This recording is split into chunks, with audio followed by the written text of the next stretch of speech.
지금부터 여러분들과 말씀 나눌 내용은 바로 이제 선거에 관련된 겁니다. 오는 4월에 이제 보궐선거가 있고요.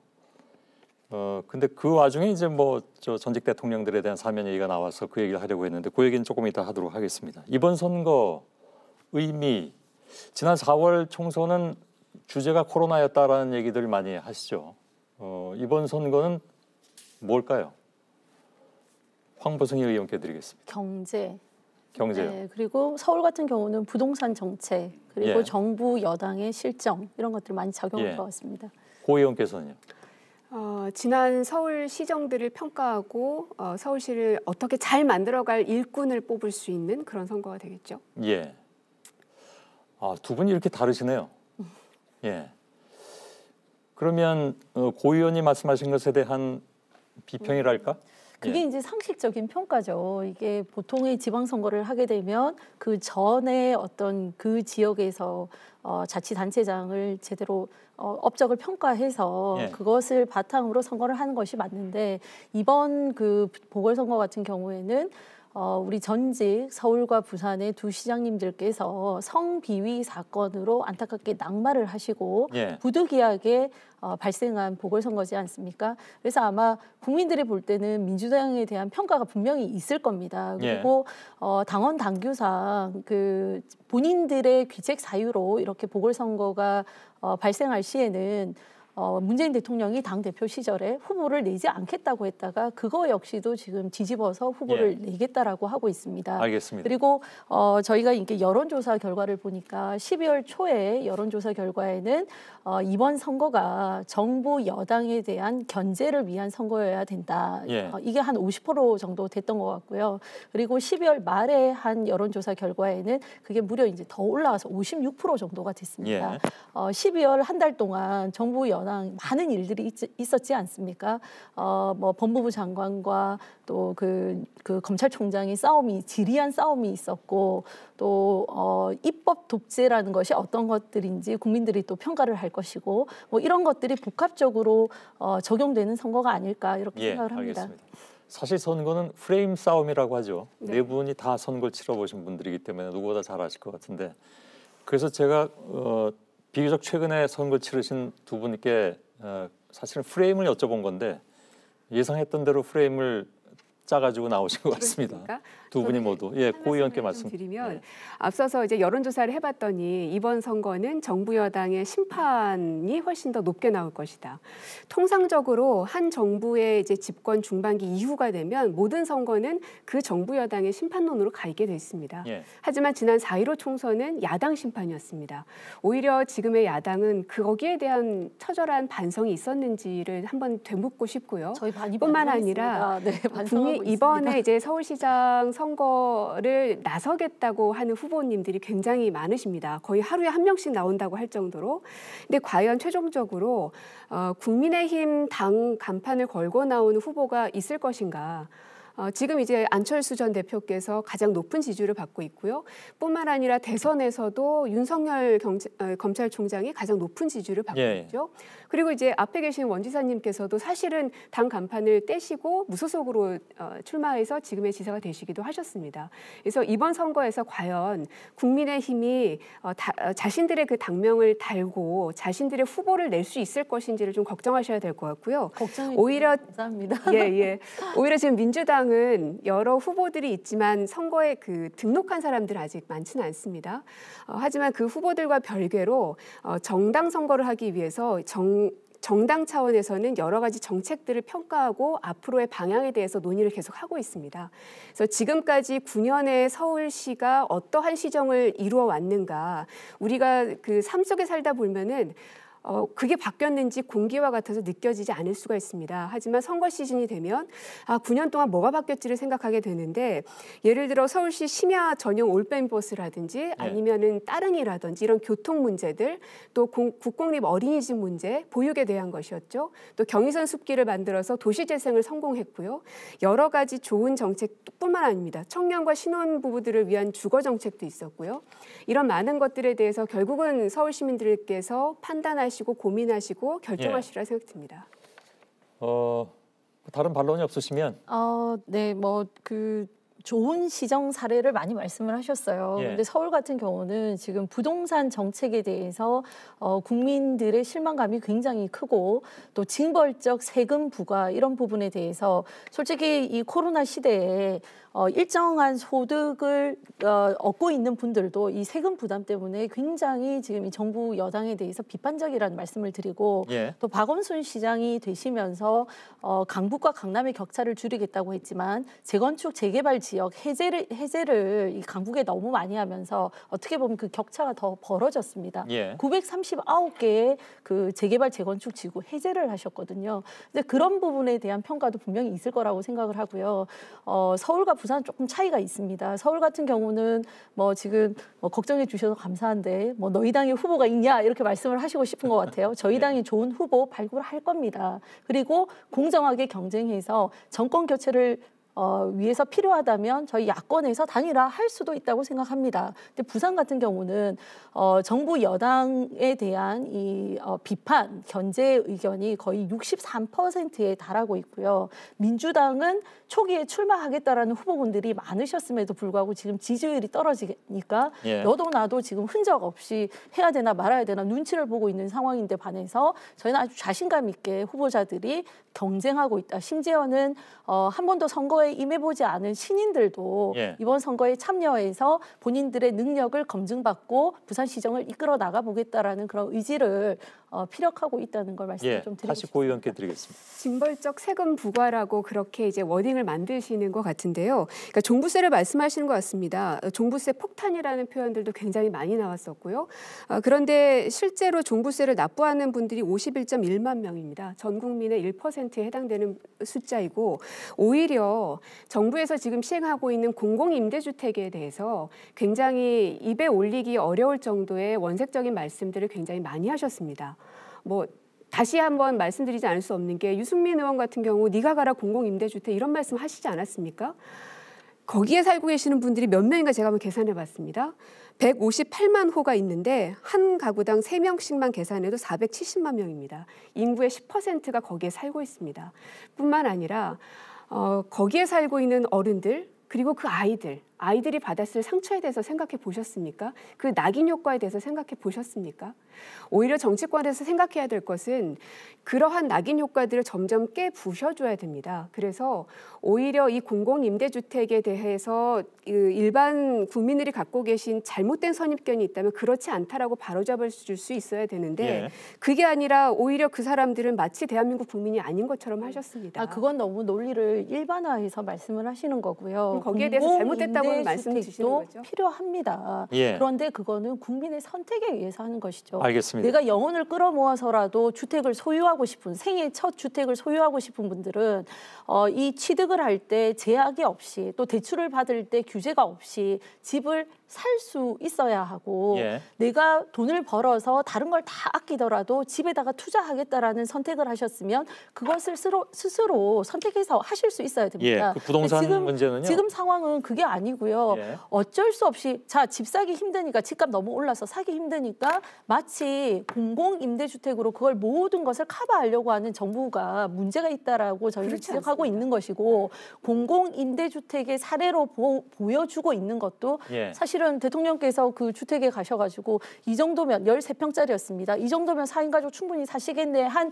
그 워딩에 대해서 오히려 공공임대주택에 갈 수밖에 없는 국민들은 상처를 입었다는 말씀을 예. 드리겠습니다. 뭐 순서상 고 의원께 반론 기회를 드리고 넘어가도록 하겠습니다. 네, 저는 그 말만큼은 안 하시길 바랬습니다. 13평에 사는 것은 그러니까 전용 면적으로 따지면 20평입니다. 예. 20평형에 살고 있는 사람도 굉장히 많습니다. 저도 5명의 가족이 그곳에서 살았습니다. 그런데 어떻게 그런 얘기를 하실 수 있습니까? 그리고 대통령께서도 그 일정에서 이후에 청와대 브리핑으로도 저도 확인을 했는데요.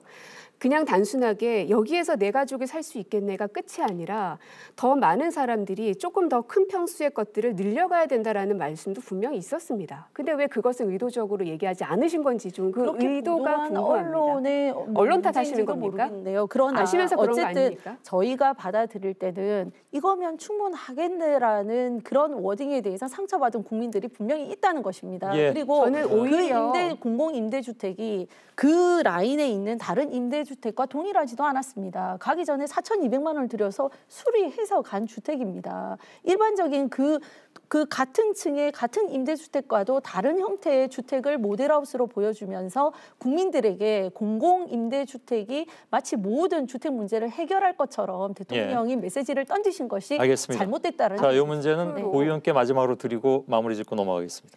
앞으로 대한민국이 가야 할 방향은 아파트 공화국은 아닐 겁니다. 그걸 원하시지도 않을 거고요. 하지만 국민의힘의 한 의원께서는 국회가 세종으로 이전하게 되면 거기 아파트를 지으면 어떻겠느냐라는 이야기를 너무나 아무렇지도 않게 스스럼 없이 꺼내십니다. 이제는 파란 하늘도 많이 보고 뉴욕에 있는 센트럴파크처럼 서울시 곳곳에 그런 허파들을 왜 만들려고 생각하지 않습니까? 그리고 집값 안정 잡는 거 무척 중요합니다. 그것을 무시하지 않습니다. 그렇기 때문에 수많은 정책들을 내왔고 앞으로도 계속 그렇게 해나갈 것입니다.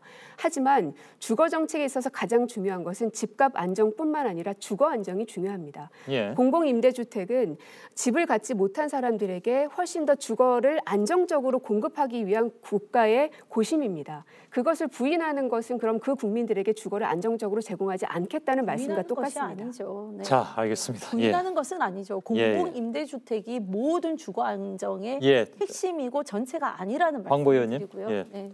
순서는 두 분이 끝났습니다. 예. 두 분의 토론 잘 들었습니다. 그 아까 말씀드렸을 때 시청자 의견을 받는다고 말씀드렸는데 지금 양쪽 의견이 다 들어와 있다는 연락이 와 있습니다. 한 분 먼저 연결하겠습니다. 미리 말씀드린 것처럼 두 전직 대통령에 대한 사면 문제입니다. 여보세요? 여보세요? 예, 여보세요? 성함이 어떻게 되십니까? 예, 강남구에 살고 있는 김수현입니다. 예, 안녕하세요. 어떤 의견이십니까? 우선적으로 국민 통합적인 부분에 있어서 그 사면에 대한 이야기는 상당히 환영할 만한 일이다라는 입장입니다. 네. 그러면 지금 이낙연 대표는 물론 이제 자신의 생각은 바뀌지 않았다. 그리고 네. 이제 대법원 선고가 박근혜 전 대통령에 대해서 이제 마지막으로 나오면 다시 논의해 볼 생각이 있는 것 같은데 다 찬성하신다는 말씀이시죠? 예, 그렇습니다. 예. 근데 그러면 반대하는 분들께는 어떤 말씀을 해주시고 싶으십니까? 우선 이전에 민주당 정권이었던 김대중 정권에서도 더욱더 확실한 범죄 혐의가 있었던 전두환 대통령이라든지 노태우 전 대통령에 대해서도 국민 통합을 위해서 사면을 했고 나름 성공적인 결과로 이어졌다고 생각을 합니다. 그런 부분을 첫 번째 의견으로 들 수가 있고요. 근데 지금 부분에서 약간 의구심이 드는 부분은 혹여 이 사면에 대한 이야기가 정권이 바뀌었을 때 본인들의 안위 아니면은 지금 현재 이낙연 대표의 애매한 지지율에 대한 그런 돌파구를 위해서 이 얘기를 꺼내지 않았는지 그 부분에 대해서 이낙연 대표가 얘기한 것에 대해서도 너무나 환영하는 바지만 방금 얘기 드린 그 두 부분에 대해서 국민으로서 의구심을 갖지 않을 수가 없습니다. 예, 알겠습니다. 네. 김수현 씨의 의견이었습니다. 여기까지만 듣겠습니다. 말씀 잘 들었습니다. 네. 네, 고맙습니다. 두 번째 분 연결돼 있습니다. 여보세요? 여보세요? 예, 어느 분이신가요? 저는 강남구에 살고 있는 황경희입니다. 두 분 다 강남구에 사시는 분이 전화 주셨네요. 네, 황경희 선생님 어떤 의견이십니까? 예, 저는 일단 사면에 반대하는 입장입니다. 사면 반대. 예, 이유는요? 도대체 누가 사면하라고 했는지 참 궁금하고 아직도 두 분은 죄를 인정하지 않고 있습니다. 오히려 정치 보복이니 또는 억울하다고도 합니다. 그런데 무슨 사면 이야기를 하는지 국민 통합이란 명분으로 사면을 말씀하시는데 과연 누구를 위한 통합인지 궁금합니다. 저는 2017년도에 하루도 빼지 않고 추운 겨울날 촛불을 들었습니다. 지금 사면 말씀을 하시면 굉장히 허탈합니다. 제 생각에는 앞으로도 마찬가지겠지만 지금도 고위층이나 권력층에게는 좀 더 엄격한 도덕과 윤리가 적용돼야 된다고 생각합니다. 그래야 국민의 정기가 저는 바로 선다고 생각합니다. 잘 알겠습니다. 오늘 의견 잘 들었습니다. 황경희 선생님. 네, 감사합니다. 두 분의 의견을 들었습니다. 어려운 문제인가요? 황보승 의원께 드리겠습니다. 네, 뭐 전직 두 대통령 문제에 관해서 특히 박근혜 대통령 같은 경우는 이제 뭐 잘못에 대해서 이 형량이 33년이라는 건 너무 과하다라는 인식은 국민들 사이에 있는 것 같습니다. 근데 뭐 저희 입장에서 저희가 사면을 해달라 말아달라 뭐 이렇게 말할 입장은 아닌 것 같고요. 결국 그것은 과거의 대통령들에 대해서 사면했던 어떤 그 전례 그리고 이런 것들을 종합적으로 판단해서 대통령과 정부 여당에서 판단할 문제시기 때문에 저희가 그거에 대해서 사실은 뭐 적극적으로 사면 요구를 저희 내부에서도 하시는 분도 있고 하지 않은 분도 있고 뭐 의견이 일치되지 않는 부분은 있는데 이낙연 대표께서도 이 사면 카드를 꺼내실 때 내부에서 지금 의견 조율이 안 된 상태에서 꺼내셔서 내부 반발도 많이 받고 계시지 않습니까? 이참에 이 이야기가 나왔을 때 정부 여당과 대통령께서 좀 더 전향적으로 고심을 해주시면 좋겠다 이런 생각이 들고 특히나 최근 여론조사 지표를 보면 문재인 정부 들어서 사회 통합 지표가 더 악화됐다가 한 64% 정도 되더라고요. 연말에 그런 이제 통계 수치가 나왔기 때문에 어떤 측면에서는 이제 사회 통합의 어떤 물꼬를 트는 차원에서 말씀을 하지 않으셨나 이런 생각이 드는데 좀 더 진정성 있는 고민을 해주시길 부탁드리고 싶습니다. 고민정 의원께 드리겠습니다. 네.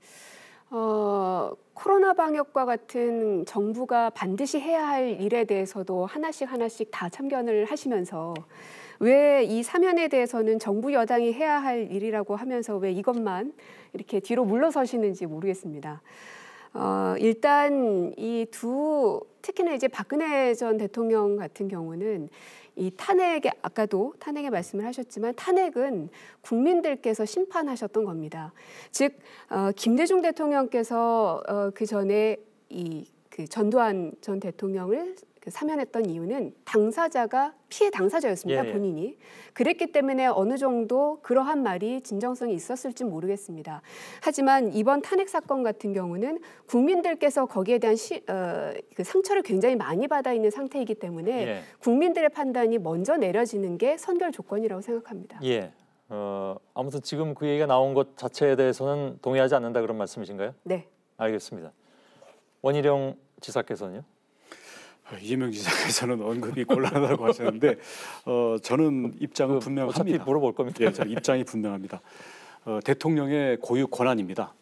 저 개인적으로나 제 주변에서는 시기상조라는 의견이 많습니다만 만약에 대통령께서 국민통합 카드로 쓰신다 그러면 뭐 그걸 굳이 반대할 마음은 없습니다. 하지만 지금 이 정권 들어서 4년 동안 정말 적대적인 분열 정치에 대해서 이 양쪽 진영 여부를 떠나가지고 이건 너무 극단적이다.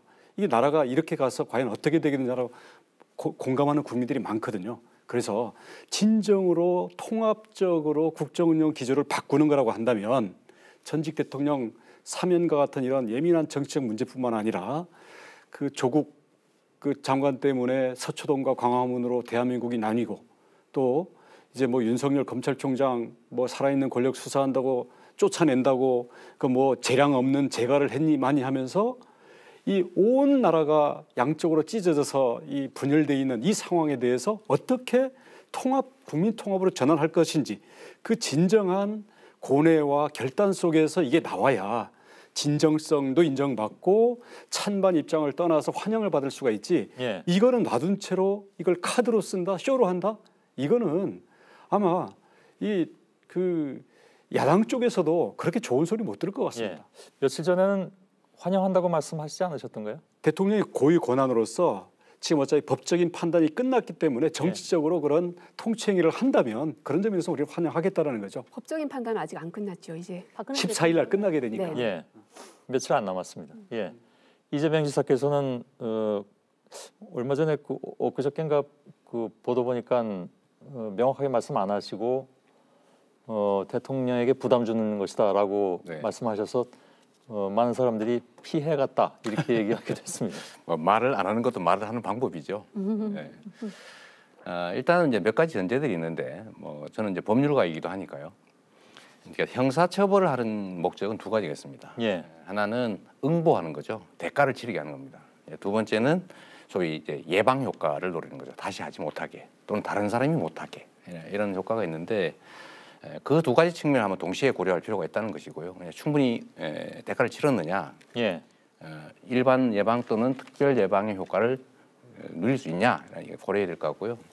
두 번째는 정치적인 측면인데 이 통합하고 봉합은 좀 다르거든요. 통합하고 어떤 거요? 봉합. 아, 봉합. 예. 붙여놓는 거하고 통합은 또 다르죠. 그런데 이제 아까 원 지사께서도 말씀하셨지만 이거는 대통령의 고유 권한이고 특히 정치인에 대한 사면은 일종의 통치행위에 가깝습니다. 사실 대통령의 결단의 영역이 있는 것이죠. 저는 국민 입장에서는 얼마든지 의견 내고 할 수 있다고 생각하는데 저는 이제 집권 여당의 한 구성원이고 해서 직접적으로 부담을 드리는 건 옳지 않다 이런 생각하고 있는 것이고요. 예.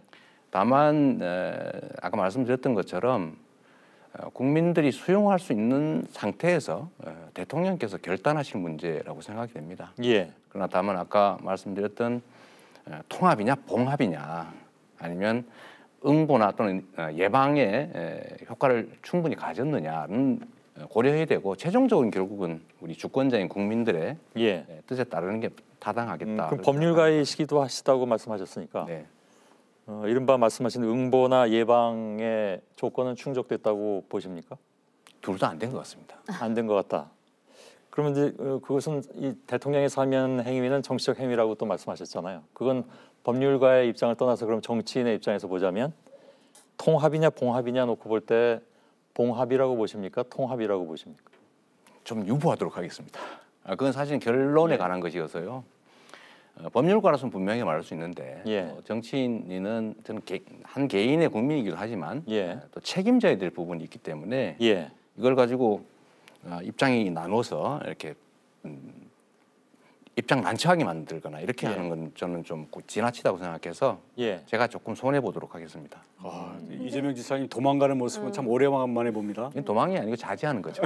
대통령 주자로서 지금 이미지 관리를 너무 하시는 것 같아요. 근데 사실은 이게 정부 여당의 집권당의 당 대표께서 너무나 이렇게 청와대와도 대통령의 고유 권한인데 대통령과의 어떤 사전 교감도 없이 그리고 그 구성원들 간의 사전 교감도 없이 또 어떤 국민적인 어떤 의견이 또 뭐 무르익은 상태도 아닌데 갑자기 새해 벽두부터 이 사면 카드를 꺼내신 거에 대해서는 좀 근데 하여간 저희도 좀 당황스럽습니다. 아니요, 처음에는 다 환영한다고 하시는 말씀이 야권 쪽에서 많이 나와서 제가 잘못 알고 있는 건지 모르겠습니다. 진정성이 있다면 정말 사회 통합의 의지를 가지고 있고 그 안에 이것이 많은 전제들이 있는 거죠. 뭐 그런 게 있다면 저희로서는 반대할 이유는 없죠. 생각을 해보니까 이게 다 좋다 이렇게 받아들일 만한 정치적 상황은 아닌 것 같다라고 판단을 하신 거라고. 당황스럽습니다, 솔직히.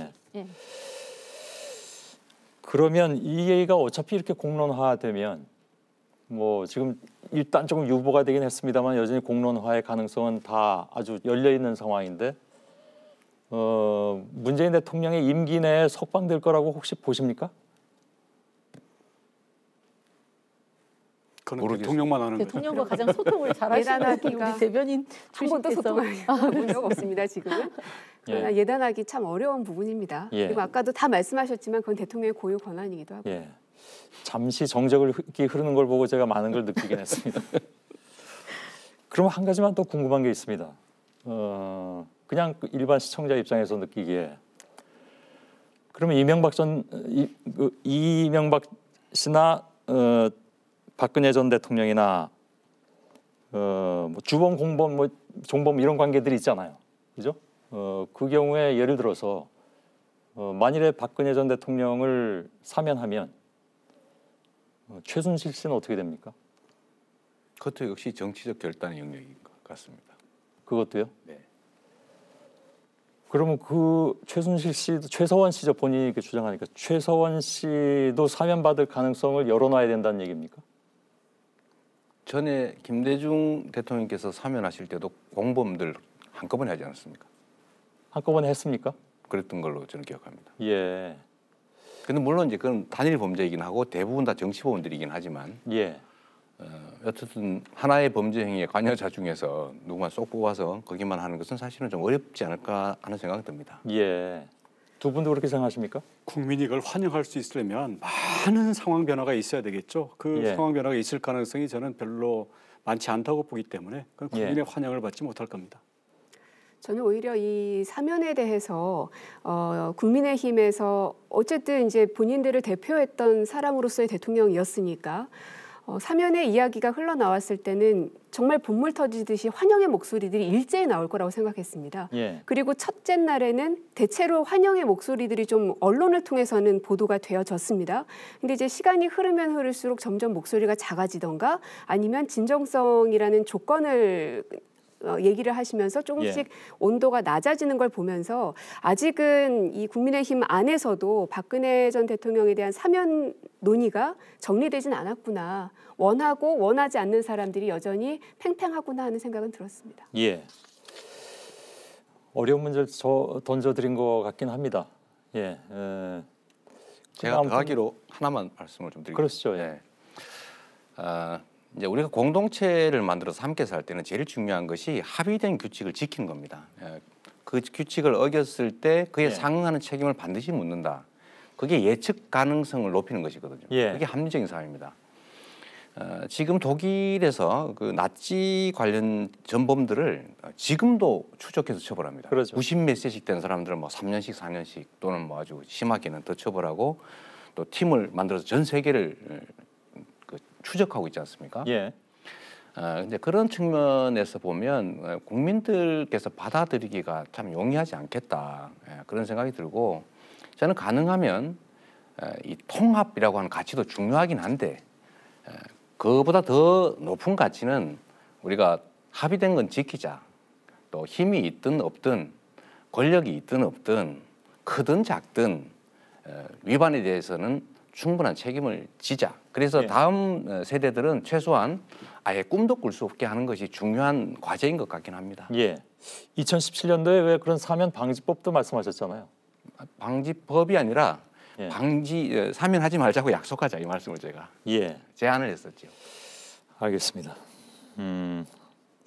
뭐 어찌됐든 그 문제로 굉장히 좀 논란이 돼서 아무리 그건 얘기해놓고 걷어들였다 하더라도 나온 사실은 부정할 수가 없기 때문에 여전히 논란이 되고 있고. 사실 이게 뭐 또 일부 언론에서 그렇게 부추기는 측면이 있는데 이게 뭐 사회 통합의 가치도 중요하지만 이 사면 카드를 꺼내면서 야당의 분열 다시 이제 사실은 지금 저희 당내에 개파라는 게 없습니다. 아주 다행스럽게. 야당뿐 아니라 여당도 지금 의견이 다 갈리던데요. 그런 상황인데요. 이게 이제 뭐 박근혜 대통령이 사면되고 나면 또 뭐 친박과 비박으로 나뉘어서 싸우지 않겠느냐. 그래서 이게 선거의 악재, 우리 입장에서는 악재고 민주당 입장에서는 호재가 되지 않겠느냐. 뭐 이런 이제 예측들이 난무하더라고요. 근데 뭐 전혀 그런 부분들은 저희 당 입장에서는 영향을 받지 않을 거라는 말씀을 드리고 싶고요.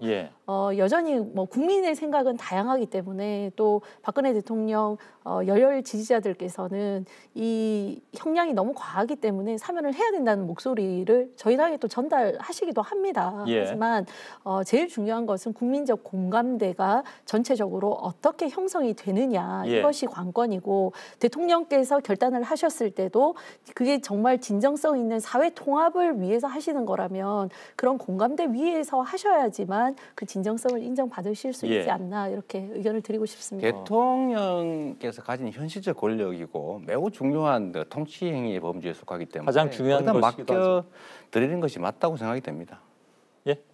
대통령께 맡겨 드리는 것이 맞다고 생각이 됩니다. 그 대통령이라는 그 자리는 대통합을 하라는 거거든요. 대분열. 그리고 적대적인 정치를 하라는 게 아니기 때문에 저는 통합에 대한 지적에 대해서는 대통령께서 정말 전반적으로 돌아봤으면 좋겠고 그게 첫 단추가 과연 이게 사면 문제인지 그거는 더 깊이 생각을 해봐야 될 것 같습니다. 알겠습니다. 네 분의 생각이 다 이렇게 좀 복잡한 것 같습니다. 제가 그냥 여기서 가운데서 들으니까 굉장히 복잡한 것 같은데 그러나 아마도 시청자 여러분께서는 네 분의 생각을 다 알고 계실 것 같습니다. 그만큼 이제 다 내놓고 확실하게 얘기하기 어려운 그런 문제이긴 하지만 공감하는 것들이 있는데 다만 글쎄요 제가 이제 그 시청자의 입장에서 보자면 이것을 어떤 그 정파적 이해관계 속에서 생각할 것은 아닌 것 같고 결국은 마지막까지 국민 여러분들의 생각이 어디로 가 있는가를 잘 측정하는, 잘 알아낼 수 있는 정파가 결국은 이길 수 있는 것이 아닌가 하는 생각도 들고요. 너무 좀 원론적인 얘기인지 모르겠습니다만.